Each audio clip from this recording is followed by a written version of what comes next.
8:17 en la República Argentina. Estamos ya en la segunda hora de No La Ven por Neuquén Rock 95.3.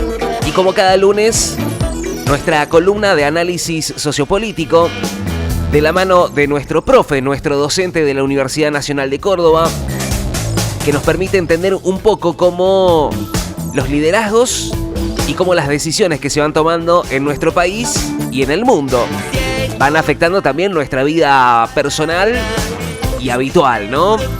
8:17 en la República Argentina, momento de presentarlo y darle la bienvenida a nuestro profe Eduardo Dalmazo. Profe, ¿cómo le va? Buen día, bienvenido. Buen día, Bruno, buen día a la audiencia. ¿Me escuchas bien? Te escucho perfecto, profe, lo escucho muy bien. Ok.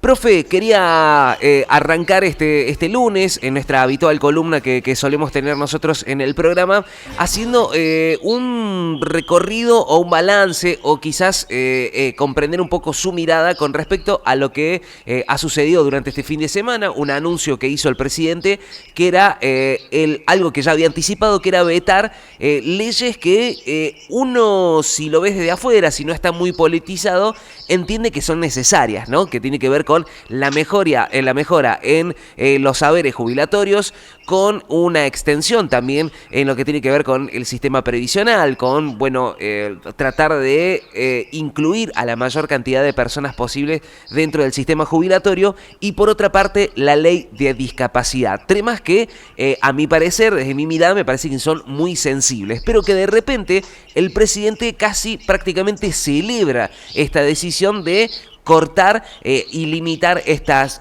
leyes. Preguntarle, profe, a usted cuál es su mirada con respecto a esto, y meto quizás un poquito más de polémica a esto, ¿no? Veo cierto regocijo con la crueldad ante estas decisiones.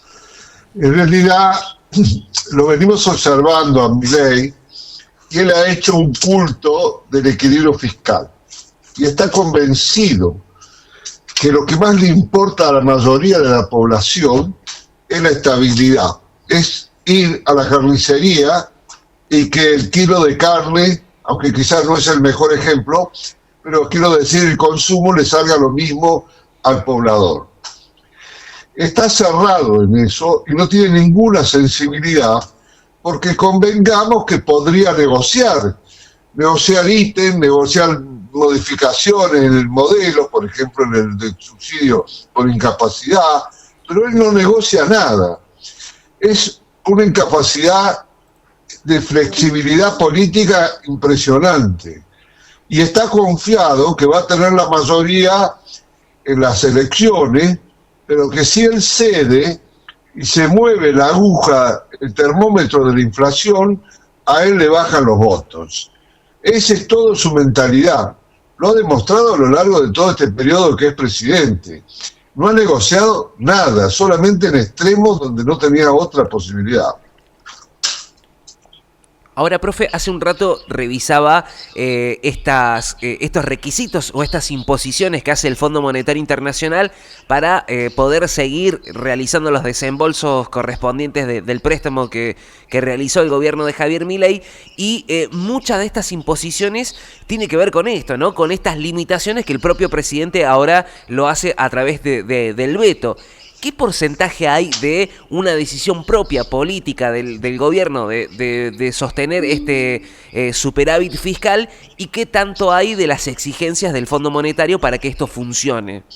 Bueno, fíjate vos, Bruno, que él no cumplió una de las exigencias, que era el tema del incremento de divisas, de reservas. Correcto. Y no la cumplió porque estaba convencido que el valor del dólar es más bajo del que estaba planteado hoy, lo que está planteado hoy, el viernes, y jugaba a eso, y en eso no le importó no atender las exigencias del fondo, pero tampoco puede romper con todas las exigencias del fondo, ya fue un transgresor.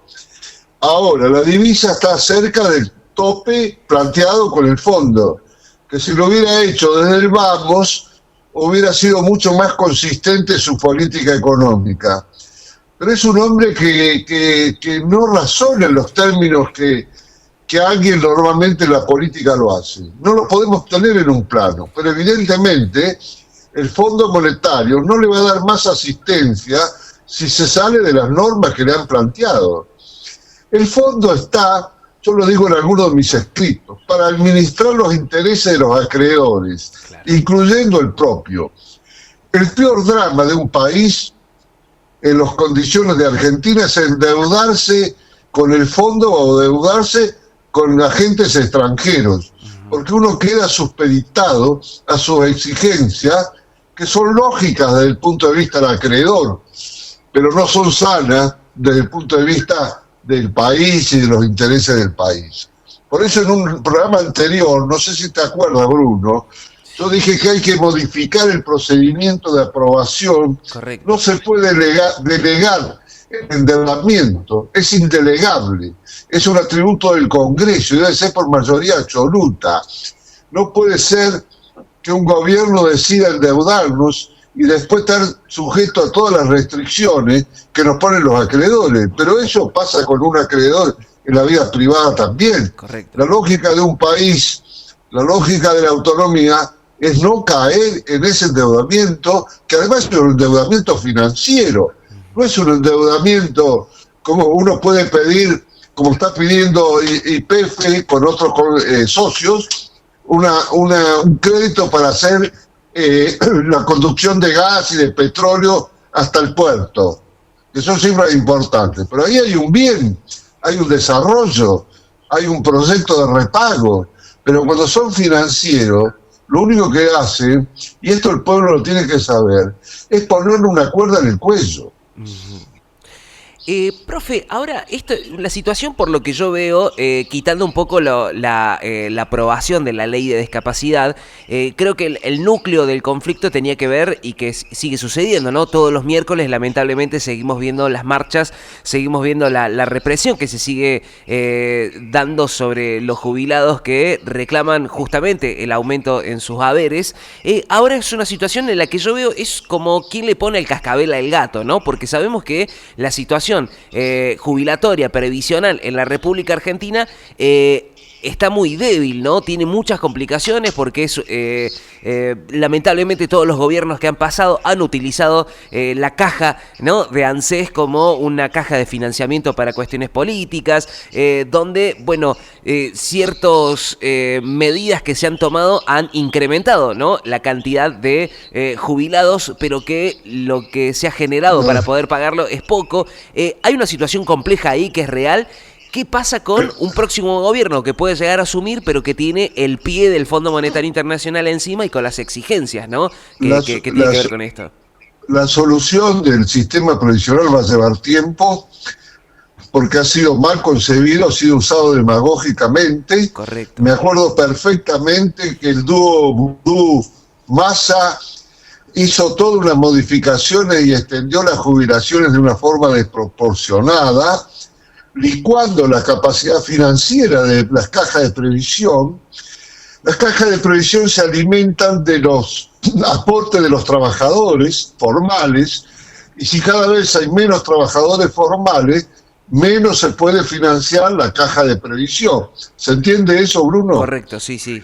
Entonces tenemos una masa de beneficiarios en el cual no hay discriminación entre los que han aportado 30 o más años con los que no han aportado ni la mitad, ¿no? Y es un porcentaje altísimo, los que no han aportado ni la mitad, no es el 10%. Entonces hay una distorsión en las cajas. Pero quiero agregar algo para evitar el razonamiento fácil. Cristina Kirchner limitó los beneficios del sistema jubilatorio, vetó. Macri hizo una ley también para limitar los beneficios jubilatorios. Y Fernández hizo otra peor que la de Macri. Sí. O sea, nadie puede decir, nosotros tuvimos otra política, salvo la del periodo donde la relación entre el ministro de Economía y el presidente de la ANSES, que era Massa, decidieron dar beneficios a personas que no tenían, miles de personas que no tenían aportes hechos.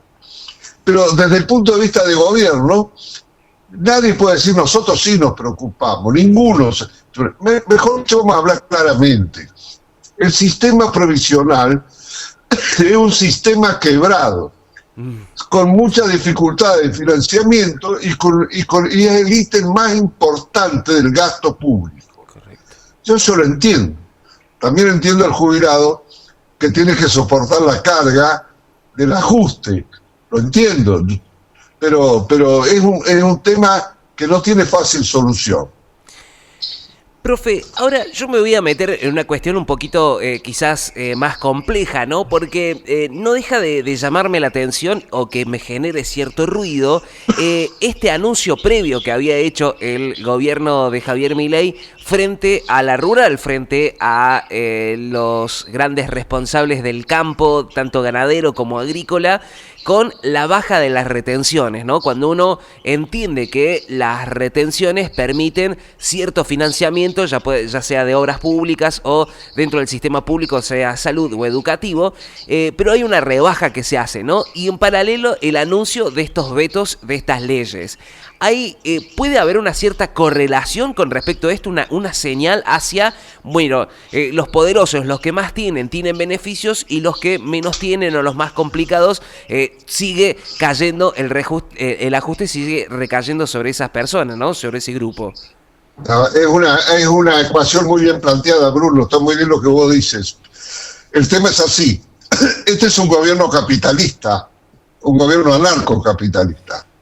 No es un gobierno socialdemócrata, ¿no? No es un gobierno peronista.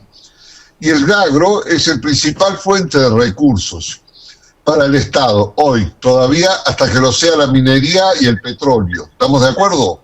Correcto. Por lo tanto, la capacidad de presión del sector agropecuario es impresionante, porque además el sector agropecuario plantea que la producción podría incrementarse significativamente si no hubiera las retenciones. Y ponen como argumento que en Brasil no hay retenciones y en otros países productores no hay retenciones.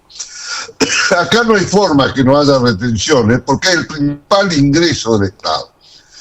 Es una negociación de Milei que le es más fácil o más oportuna hacerlo con el sector agropecuario que hacerlo con los aportes jubilados. ¿Está claro? Correcto. Es un razonamiento de quien está en la cúspide y sabe que los votos que necesita son los de los sectores agropecuarios.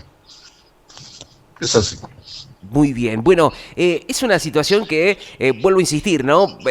Tomando un poco esta referencia de quién le pone cascabel al gato, son situaciones que son complejas que recién estamos revisando, ¿no? Ningún gobierno ha logrado dar una respuesta real. Ahora, a medida que el tiempo va pasando, las revisiones del Fondo Monetario Internacional quizás son un poco más exhaustivas. ¿Hay posibilidades, y esto es una pregunta sin hacer futurología, ¿no? Pero pregunto, ¿hay posibilidades de que esto mejore o hay posibilidades de que esto empeore, ¿no? Hablando específicamente del sistema previsional. Y te diría que si sigue el desempleo, la ocupación informal que no hace aporte va a empeorar. Así de simple. No hay que ir a Harvard. Si sigue el desempleo y el trabajo informal como cada vez más significativo, el sistema empeora, así.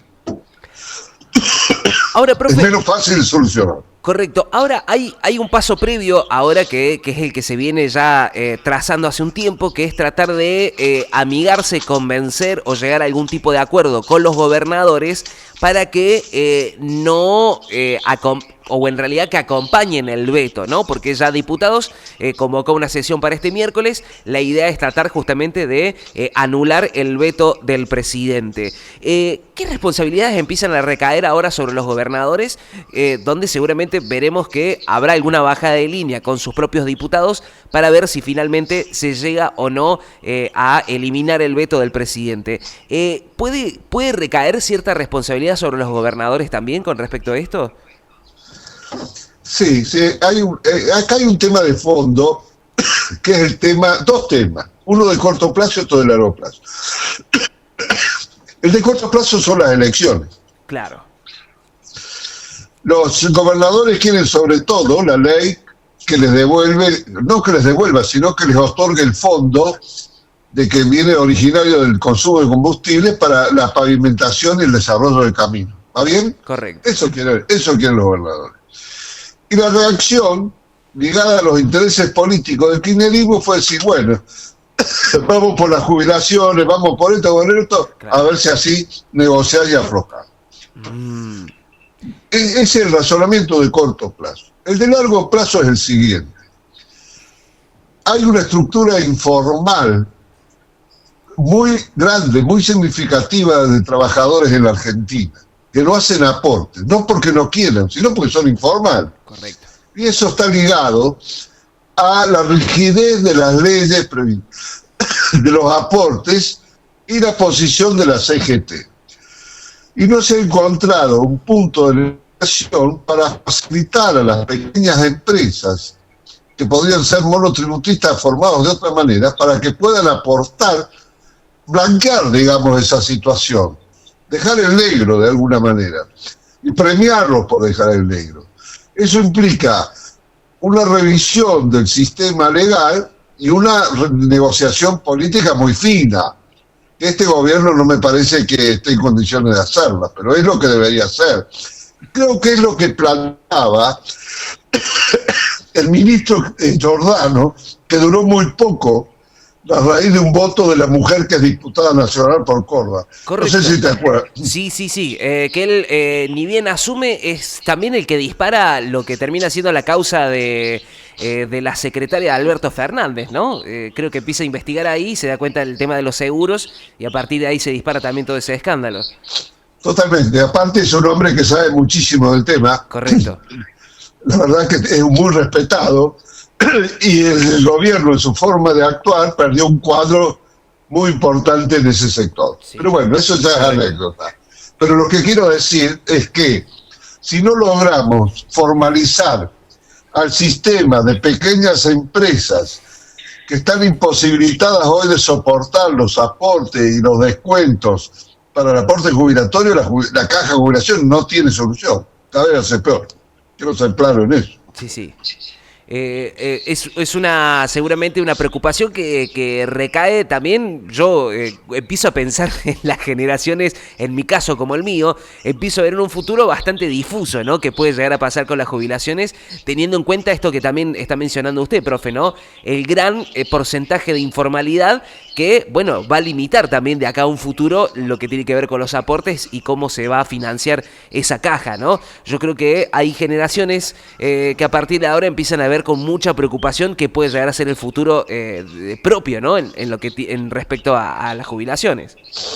Bueno, es un tema que la política debería pensarla en términos de justamente de los jóvenes, de las personas que están aportando, como el caso tuyo, y que todavía tienen mucho tiempo para aportar, y cuál va a ser su recompensa de eso. Porque acá lo más absurdo fue juntar a los no aportantes con los aportantes. Totalmente. Porque los no aportantes había que darle un apoyo, por supuesto, pero no integrarlos en la caja. Correcto. Debería haber sido una cuenta especial, algo así como la que está ahora planteada como un mínimo de subsistencia, para aquellos que no han podido aportar. Pero no solamente arruinan la vida de los que no aportaron, sino que arruinan la vida de los que aportaron, lo cual es un absurdo. Correcto. Profe, como siempre, el agradecimiento por la claridad ante los análisis y el agradecimiento por poder tomarnos estos minutos para poder conversar con respecto a este tema. Una sola cosa, Bruno, sí, si me das un minuto. Por favor. Lo que yo he detectado en mis estudios, y es bastante lógico, que para la sociedad es muy importante la estabilidad monetaria, o sea, parar la inflación. Hay un sector de la sociedad que se puede manejar muy bien con la inflación y saca ganancias. Pero para el conjunto la estabilidad es fundamental. Y eso juega a favor de Milei. Y por eso su tosudez. Es ese el punto.